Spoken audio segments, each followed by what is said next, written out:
Texas ਦੇ ਵਿੱਚ ਗੋਲਾਬਾਰੀ ਜਿਹੜੀ ਸ਼ੂਟਿੰਗ ਹੋਈ ਹੈਗੀ ਆ 20 ਜਣਿਆਂ ਦੀਆਂ ਮੌਤਾਂ ਹੋਈਆਂ ਉਸ ਤੋਂ ਬਾਅਦ ਪੂਰੇ ਅਮਰੀਕਾ ਦੇ ਵਿੱਚ ਜਿਹੜੀਆਂ ਪੁਲਿਸ ਫੋਰਸਿਸ ਆ ਉਹ ਅਲਰਟ ਦੇ ਉੱਤੇ ਹੈਗੀਆਂ ਆ।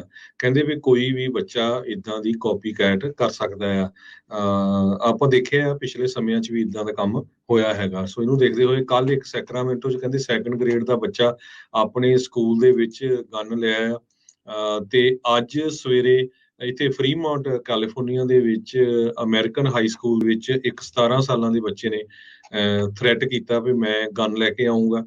ਉਸ ਨੂੰ ਬਾਅਦ ਦੇ ਵਿੱਚ ਅਰੈਸਟ ਵੀ ਕਰ ਲਿਆ ਗਿਆ ਤੇ ਉਸ ਦੇ ਘਰੋਂ ਗਨ ਤਾਂ ਨਹੀਂ ਮਿਲੀ ਪਰ ਹੋਰ ਮਟੀਰੀਅਲ ਜ਼ਰੂਰ ਮਿਲਿਆ। ਸੋ ਇਹਦੇ ਸੰਬੰਧ ਦੇ ਵਿੱਚ ਹੁਣ ਪੁਲਿਸ ਵਾਲੇ ਇਹ ਵੀ ਕਹਿ ਰਹੇ ਆ ਵੀ ਜੇ ਕੋਈ ਬੱਚਾ ਇਦਾਂ ਦੀ ਥ੍ਰੈਟ ਕਰਦਾ ਤੇ ਉਹਦੇ ਤੇ ਟੈਰਰਿਜ਼ਮ ਚਾਰਜ ਲੱਗੂਗੇ, ਚਾਹੇ ਉਹ ਝੂਠੀ ਹੀ ਥ੍ਰੈਟ ਹੋਵੇ।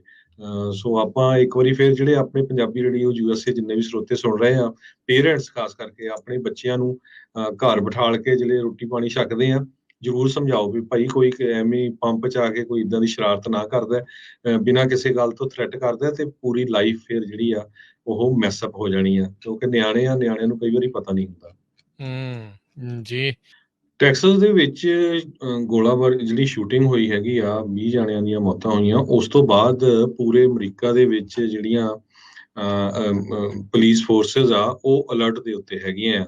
ਕਹਿੰਦੇ ਵੀ ਕੋਈ ਵੀ ਬੱਚਾ ਇਦਾਂ ਦੀ ਕਾਪੀ ਕੈਟ ਕਰ ਸਕਦਾ ਆ।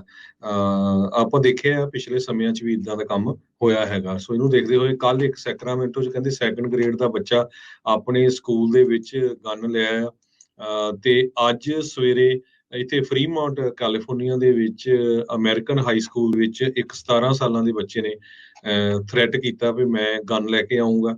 ਉਸ ਨੂੰ ਬਾਅਦ ਦੇ ਵਿੱਚ ਅਰੈਸਟ ਵੀ ਕਰ ਲਿਆ ਗਿਆ ਤੇ ਉਸ ਦੇ ਘਰੋਂ ਗਨ ਤਾਂ ਨਹੀਂ ਮਿਲੀ ਪਰ ਹੋਰ ਮਟੀਰੀਅਲ ਜ਼ਰੂਰ ਮਿਲਿਆ। ਸੋ ਇਹਦੇ ਸੰਬੰਧ ਦੇ ਵਿੱਚ ਹੁਣ ਪੁਲਿਸ ਵਾਲੇ ਇਹ ਵੀ ਕਹਿ ਰਹੇ ਆ ਵੀ ਜੇ ਕੋਈ ਬੱਚਾ ਇਦਾਂ ਦੀ ਥ੍ਰੈਟ ਕਰਦਾ ਤੇ ਉਹਦੇ ਤੇ ਟੈਰਰਿਜ਼ਮ ਚਾਰਜ ਲੱਗੂਗੇ, ਚਾਹੇ ਉਹ ਝੂਠੀ ਹੀ ਥ੍ਰੈਟ ਹੋਵੇ। ਸੋ ਆਪਾਂ ਇੱਕ ਵਾਰੀ ਫਿਰ ਜਿਹੜੇ ਆਪਣੇ ਪੰਜਾਬੀ ਰੇਡੀਓ ਯੂਐਸਏ ਜਿੰਨੇ ਵੀ ਸਰੋਤੇ ਸੁਣ ਰਹੇ ਆ, ਪੇਰੈਂਟਸ ਖਾਸ ਕਰਕੇ ਆਪਣੇ ਬੱਚਿਆਂ ਨੂੰ ਘਰ ਬਿਠਾਲ ਕੇ ਜਿਹੜੇ ਰੋਟੀ ਪਾਣੀ ਛਕਦੇ ਆ ਜ਼ਰੂਰ ਸਮਝਾਓ ਵੀ ਭਾਈ ਕੋਈ ਐਵੇਂ ਪੰਪ 'ਚ ਆ ਕੇ ਕੋਈ ਇਦਾਂ ਦੀ ਸ਼ਰਾਰਤ ਨਾ ਕਰਦਾ, ਬਿਨਾਂ ਕਿਸੇ ਗੱਲ ਤੋਂ ਥ੍ਰੈਟ ਕਰਦਾ ਤੇ ਪੂਰੀ ਲਾਈਫ ਫਿਰ ਜਿਹੜੀ ਆ ਉਹ ਮੈਸਅਪ ਹੋ ਜਾਣੀ ਆ ਕਿਉਂਕਿ ਨਿਆਣਿਆਂ ਨੂੰ ਕਈ ਵਾਰੀ ਪਤਾ ਨਹੀਂ ਹੁੰਦਾ। ਜੀ ਟੈਕਸਸ ਦੇ ਵਿੱਚ ਗੋਲਾਬਾਰੀ ਜਿਹੜੀ ਸ਼ੂਟਿੰਗ ਹੋਈ ਹੈਗੀ ਆ 20 ਜਣਿਆਂ ਦੀਆਂ ਮੌਤਾਂ ਹੋਈਆਂ ਉਸ ਤੋਂ ਬਾਅਦ ਪੂਰੇ ਅਮਰੀਕਾ ਦੇ ਵਿੱਚ ਜਿਹੜੀਆਂ ਪੁਲਿਸ ਫੋਰਸਿਸ ਆ ਉਹ ਅਲਰਟ ਦੇ ਉੱਤੇ ਹੈਗੀਆਂ ਆ। ਕਹਿੰਦੇ ਵੀ ਕੋਈ ਵੀ ਬੱਚਾ ਇਦਾਂ ਦੀ ਕਾਪੀ ਕੈਟ ਕਰ ਸਕਦਾ ਆ। ਆਪਾਂ ਦੇਖਿਆ ਪਿਛਲੇ ਸਮਿਆਂ 'ਚ ਵੀ ਇਦਾਂ ਦਾ ਕੰਮ ਹੋਇਆ ਹੈਗਾ। ਸੋ ਇਹਨੂੰ ਦੇਖਦੇ ਹੋਏ ਕੱਲ ਇੱਕ ਸੈਕਰਾਮੈਂਟੋ 'ਚ ਕਹਿੰਦੇ ਸੈਕੰਡ ਗ੍ਰੇਡ ਦਾ ਬੱਚਾ ਆਪਣੇ ਸਕੂਲ ਦੇ ਵਿੱਚ ਗਨ ਲਿਆ ਆ। ਤੇ ਅੱਜ ਸਵੇਰੇ ਇੱਥੇ ਫਰੀਮਾਉਂਟ ਕੈਲੀਫੋਰਨੀਆ ਦੇ ਵਿੱਚ ਅਮਰੀਕਨ ਹਾਈ ਸਕੂਲ ਵਿੱਚ ਇੱਕ 17 ਸਾਲਾਂ ਦੇ ਬੱਚੇ ਨੇ ਥ੍ਰੈਟ ਕੀਤਾ ਵੀ ਮੈਂ ਗਨ ਲੈ ਕੇ ਆਉਂਗਾ। ਉਸ ਨੂੰ ਬਾਅਦ ਦੇ ਵਿੱਚ ਅਰੈਸਟ ਵੀ ਕਰ ਲਿਆ ਗਿਆ ਤੇ ਉਸ ਦੇ ਘਰੋਂ ਗਨ ਤਾਂ ਨਹੀਂ ਮਿਲੀ ਪਰ ਹੋਰ ਮਟੀਰੀਅਲ ਜ਼ਰੂਰ ਮਿਲਿਆ। ਸੋ ਇਹਦੇ ਸੰਬੰਧ ਦੇ ਵਿੱਚ ਹੁਣ ਪੁਲਿਸ ਵਾਲੇ ਇਹ ਵੀ ਕਹਿ ਰਹੇ ਆ ਵੀ ਜੇ ਕੋਈ ਬੱਚਾ ਇਦਾਂ ਦੀ ਥ੍ਰੈਟ ਕਰਦਾ ਤੇ ਉਹਦੇ ਤੇ ਟੈਰਰਿਜ਼ਮ ਚਾਰਜ ਲੱਗੂਗੇ, ਚਾਹੇ ਉਹ ਝੂਠੀ ਹੀ ਥ੍ਰੈਟ ਹੋਵੇ।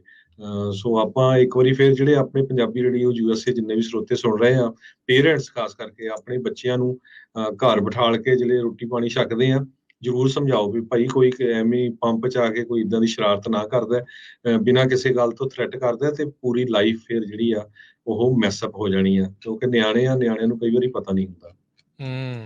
ਜੀ